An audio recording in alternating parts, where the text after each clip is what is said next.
नमस्कार. पाश्चात्य संस्कृतीप्रमाणे आज प्रेमाचा दिवस आहे म्हणे. आता ही प्रेमा कोण असा प्रश्न आपल्या सगळ्यांना पडला असेल, तर ती प्रेमा कोणी नाही, प्रेम या भावनेचा आजचा दिवस आहे असं पाश्चात्यांची संस्कृती सांगते. मला प्रश्न असा पडतो की प्रेमाचा एखादा दिवस का असावा? एखादा दिवस का असावा? वर्षानुवर्ष प्रेमाची परंपरा संस्कृती आम्ही जपलेली आहे. होय, प्रेमाची संस्कृती आणि परंपरा आम्ही जपलेली आहे आणि त्याच परंपरेचा पायी होण्याची पात्रता माझ्या अंगी यावी म्हणून मी सदैव प्रयत्न करतो आहे अशी आधुनिक प्रतिज्ञा घेतलेली आहे. अशा वेळी या प्रेमाचा अर्थ भारतीयांना वेगळा सांगण्याची काही आवश्यकता नाही आहे. हो, प्रेमाचा खरा अर्थ काय माहित आहे? अद्वैताची साक्ष याहुनी असेल कुठली सांगा, काठावरती दिसेल राधा पाण्यातील श्रीरंगा. काय सुंदर आहे ना. पुढच्या दोन ओळी खूप महत्वाच्या आहेत, नीट ऐका. अद्वैताची साक्ष याहुनी असेल कुठली सांगा, हे इतकं ठीक आहे.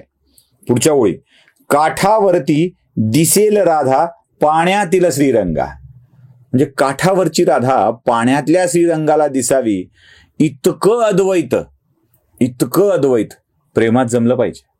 आणि ते अद्वैत जमल्याशिवाय प्रेम नाही. आणि हेच प्रेम काय आहे हे आमच्या भगवान श्रीकृष्णांनी फार सुंदर पद्धतीनं समजावून सांगितलंय. श्वासाविन हृदय अडावे मी तसाच अगतिक होतो. बघा, श्वासाविन हृदय अडावे मी तसाच अगतिक होतो ही संदीप खरेची जी कविता आहे ना, ती प्रेमाच्या त्या उत्कट भावनेला समजावून सांगणारी आहे.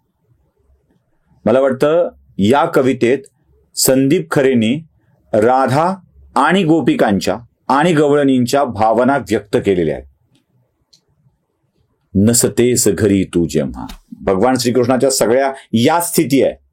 जेव्हा ती नसते जवळ ना, तेव्हा श्वासाविन हृदय अडावे ही अगतिकता येते. आणि वर्षानुवर्षापासूनची प्रेमाची ही परंपरा आम्ही जोपासत आलेलो आहोत आणि श्रद्धेनं जोपासत आलेलो आहोत.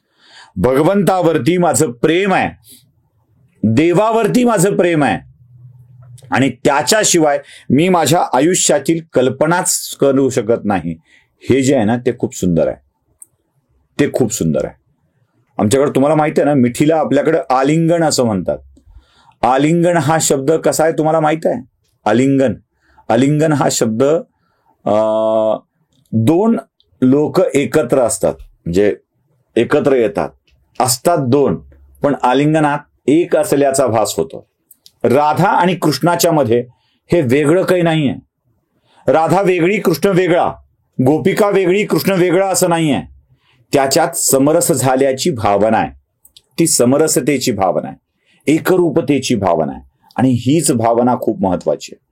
आम्हाला प्रेम कळतं कधी? त्यातून कळत असतं. त्या प्रेमाची भावना समजली पाहिजे. विठुरायावर असलेलं प्रेम, राजस सुकुमार मदनाचा पुतळा. काय रूपाचं वर्णन आम्ही करतोय ना, काय वर्णन करतोय. ठुमक चलत रामचंद्र म्हणताना आमचं मन आंदोलन घ्यायला लागतं. आईचं त्या लेकरावरती असलेलं प्रेम आहे. ठुमक चलत रामचंद्र. असं आमच्या मनामध्ये कुठली द्वैताची भावना शिल्लक राहत नाही, एकरूपतेची भावना येते. ती मिठी तशीच असते. हग डेला सारखं हग करणाऱ्यांना त्या अद्वैताची मिठी कशी करणार आहे? हो, बाबांच्या पोटाला जराशा डबऱ्या झालेल्या पोटांना नाजूकशा इवल्या हातांनी मारलेली मिठी त्या बाबांची अद्वैत सांगत असते. हात पोचत नसतो, पूर्ण पोटाभोवती हात असा मारला तरी तो पोचत नाही, हाताला हात जोडता येत नाही, तरीही ती मिठी आपल्याला काय विलक्षण सुख देऊन जाते ना. आईला मारलेली ती मिठी आपल्या मनातल्या सगळ्या दुःखांचा निचरा करून टाकते ना. जेव्हा भगवान श्रीकृष्णाच्या मिठीत सुदामा येतो ना, तेव्हा त्या सुदाम्याला स्वर्ग सुखाची प्राप्ती होऊन जाते ना. विलक्षण आहे ही मिठी. श्लेष अलंकार तुम्हाला माहिती आहे ना. श्लेष अलंकाराचा अर्थ असा आहे की एकच शब्द त्याचे दोन अर्थ. हे मेघा, तू सर्वांना जीवन देतोस, जीवन, पाणी आणि जगणं सुद्धा एकच अर्थ आहे ना. तसं आहे हे. श्लेष हा शब्द श्लीष या धातूपासून बनला आहे. श्लीष या शब्दाचा अर्थ होतो जोडणे, एकत्र येणे, आणि ते एकत्र येणे म्हणजे आमची मिठी आहे. या मिठीचं विलक्षण वर्णन सगळीकडे आहे. म्हणजे संदीप खरेने फार छान याच गाण्यामध्ये लिहिलंय, तव मिठीत विरघळणाऱ्या मज स्मरती लाघव वेळा. लाघव वेळा म्हटलंय, तिकडे राघव वेळ आहे, इकडे लाघव वेळ आहे बघा. आणि ही लाघव वेळ ही कशी आहे? ती देवाला आपलं समजणारी आहे, ती गोपिकांना समजली आहे. ती रामाच्या पादुकांना मिठी मारणाऱ्या आणि रामाने मिठीत घेतल्यावर तृप्त झालेल्या हनुमंताला समजलेली आहे. प्रेम तुम्ही नाही शिकवायचं आम्हाला, ते आम्हाला माहित आहे.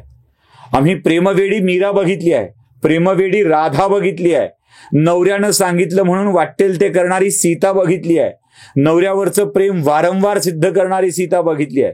आम्ही नलदमयंतीचं प्रेम बघितलंय. तुमच्या यशस्वी न झालेल्या प्रेम कहाण्या काय सांगताय? रोमिओ ज्युलियट यशस्वी न झालेली प्रेम कहाणी, ती लैला मजनू यशस्वी न झालेली प्रेम कहाणी. आमच्याकडच्या प्रेम कहाण्यात यशस्वीतेचे मापदंडच वेगळे आहेत, मापदंडच वेगळे आहेत. राधा आपल्या प्रेमात यशस्वी आहे, मीरा आपल्या प्रेमात यशस्वी आहे, आणि तेच प्रेम ती सतत करत असते. एक कविता आहे, पुन्हा लक्ष्मीकांत तांबोळींचीच कविता मी तुम्हाला ऐकवतोय. म्हणजे मला त्या कवितांनीही वेड लावलंय आणि तो विषय तुमच्या समोर मांडायला मला भाग पाडलाय. ती कविता जरा ऐका. तू गाथेमधली राणी यमुनेचे अवखळ पाणी, तू पाखर चोची मधली की तहान के विलवाणी, तू पाखर चोची मधली की तहान के विलवाणी. मी दिलेन काही तुझला तू मागितलेही नाही, प्रेमाची तुझी या राधे ही रीत अनोखी बाई. बघा, इथे दिलं, घेतलं, मागितलं असलं काही नाहीये.